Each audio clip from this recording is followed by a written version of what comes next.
নমস্কার, আমি তনুশ্রী রান্নাঘরে আপনাদের স্বাগত জানাই। আপনারা সবাই কেমন আছেন? আশা করছি ভালো আছেন, আর আমিও ভালো আছি। আজকে শ্রাবণ মাসের শেষ সোমবার। আজকে কোনো রান্না নয়, আমি উপোসের দিন সাবু কী করে মাখি সেটাই আপনাদের সাথে শেয়ার করব। কথা বলতে বলতে বাবার মাথায় জল ঢেলে বাবাকে সুন্দর করে সাজিয়ে নিলাম।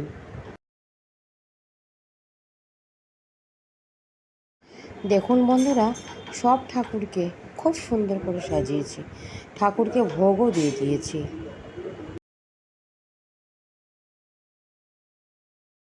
চলুন এবার আমি কি করে উপোসের দিনে সাবু মাখি সেটাই আপনাদের সাথে শেয়ার করি। সাবু 3-4 ঘন্টা আগে ভিজিয়ে রেখেছি, আর নিয়েছি নারকেল কোড়া, বেদানা, কলা, নেব চিনি, গুঁড়ো দুধ আর লিকুইড দুধ। প্রথমেই পরিমাণ মতন সাবু নেব, তারপর নিয়ে নিলাম নারকেল কোড়া, নেব স্বাদ মতন চিনি, আর নেব গুঁড়ো দুধ।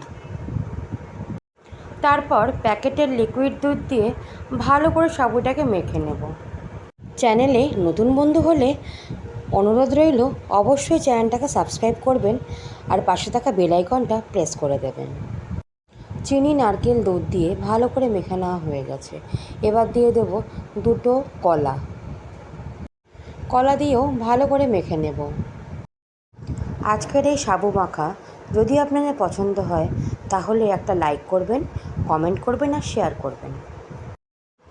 আজকে সাবু মাখা তৈরি হয়ে গেছে, এবার পরিবেশন করে দেওয়ার পালা। খানিকটা পরিমাণে বেদানা ওপরে ছড়িয়ে দেব, তাতে কি হয়, দেখতে খুব সুন্দর লাগে। আজকের এই সাবু মাখা যদি আপনাদের পছন্দ হয় অবশ্যই বাড়িতে একবার বানাবেন। আপনারা ভালো থাকবেন আর সুস্থ থাকবেন। টাটা বন্ধুরা।